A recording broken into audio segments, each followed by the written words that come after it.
バスケの方すごいっすよ。いやいやいや、あんな水にパス出して。そう、びっくりしますね。ここで見てんのすごいっす。オーナー何してる？家でゴロゴロしてることが多いかな。あ、でも最近は滝、自然を感じたから滝を行ってマイナスイオンの感じじゃない家で、それぐらいかな。それ以外はなんか家でゴロゴロしてる。マジで。マイナス4とか言ってないけど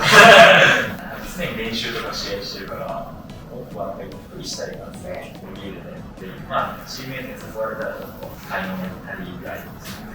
まあね、みんなそうだと思います。みんな疲れてるんで、体休そういうそういう感じだな。かけるとしたら、そうね、前、パリに行ったら一緒にディズニーに行って話は最高。行けたら最高の行こうみたいな話はしてたんで、ディズニーとか好き？乗れる？全然乗れる。乗れるでしょ。いやー、あんまりあんまり好きじゃない。ディズニーでダメだ。けど、まあ、若い選手が乗るから一緒に乗りたいな。何かありそうだね。ディズニーがありそうだね。パスがどのタイミングでそのどの選手が見えて、後ろにこう見ずにノールックでパスしたりとか、どこでこうなんか見てるのかな。結構たくさんの方から視野が広いって言われるやつですけど、自分としてはそこまであんまり視野が広いと思ったことがなくて、それより大事なのは常にいろんなところを見ておく、視点っていう方が大事だと思う。常に相手のディフェンスとチームと仲間がどうやって動くんだろうなっていう予測、それを常に見ていくことがそういったパスにつながるかなと思います。レシーブが速いスピードで来たらまず怖くて飛べないし、そこへの恐怖心っていうのは、今でもあるのだろうかだったりとか、あとはあんだけジャンプ力があるっていうのはどういったトレーニングをしているのか。レシーブは怖さそれぞれかもしれないけど、これでもまだ怖いところだし、シチュエーションによって状況によって怖い2メーター超えの選手がマシラリティが怖いし、ジャンプに関してはどっちかというと俺らはバスケみたいなダンクの取り方は正直できない。全然使い方が違って、あの取り方だと多分バレー選手ダンクができないと思うし、バレーの取り方をすればダンクできるのかなっていうと。なるほどね。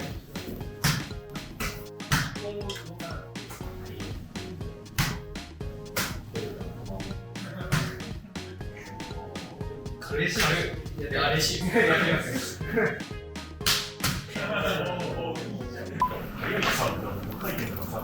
ありますね。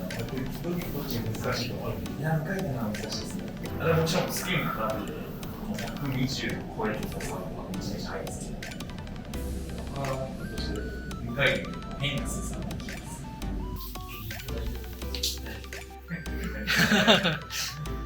る。深いね。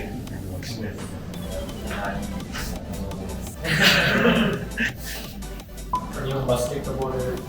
の歴史としても、オリンピックの出場権を自力で獲得するっていうこと、それが何より難しいことだったので、それがまず達成できたことをすごく誇りに思うし、ただ、オリンピックで勝てなければ、積み上げてきたものっていうのが、成果として、結果として現れないっていうのはすごく悔しいことだと思うので、パリオリンピックでは、新たな目標に向けて、この1年間、2年間したいなと思います。まずはこういう出場するために、この大会にするかという思いがあったので、いろんなことを挑戦したり、来年の感じでシーズンをしていったりということで、いろんな犠牲もありながらやってたので、その結果がしっかりとオリンピックの希望が獲得できたところはすごい重要なことですし、でもやっぱり試合の中での課題であったり、まだ日本が求めていたようなものところが見つかったので、それをファイナルでしっかりと強くならなきゃいけないなっていう、まだまだ強くならなきゃいけないなっていう思いがあります。すごく嬉しい気持ちと、ほっとしたっていう話とか、その2つがありましたね。目標これだったんだなと、目標が続いたっていうところですね。ほっとした気持ちがまさにでした。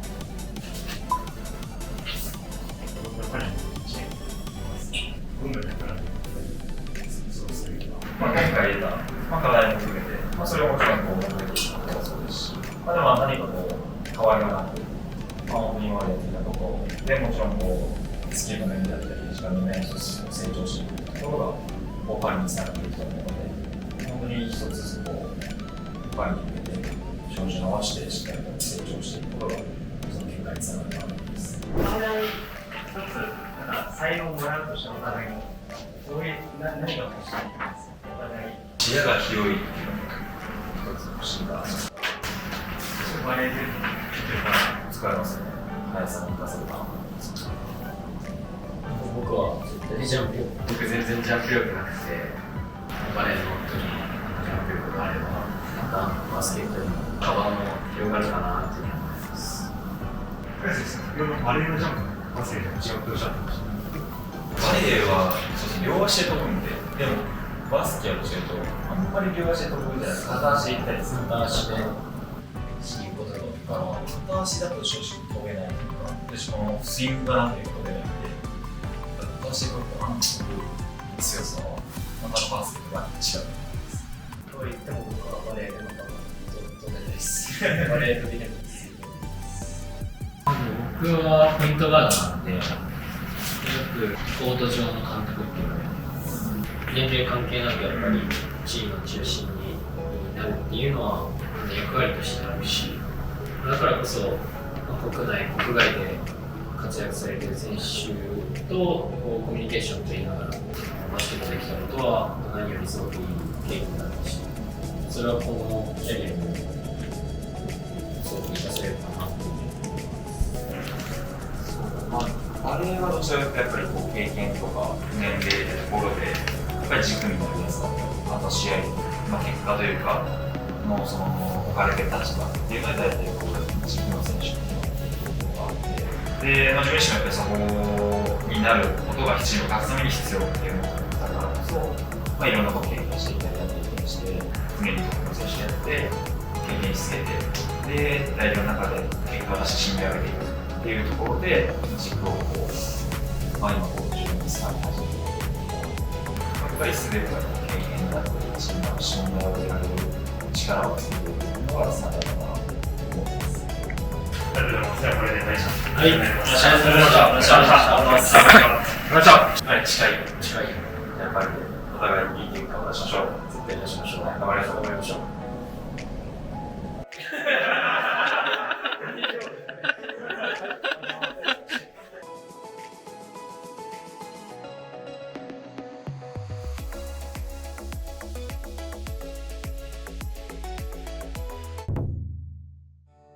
高橋藍サポーターズクラブではライブ配信やオリジナル動画やメッセージなど様々なコンテンツがあります。ぜひ参加してください。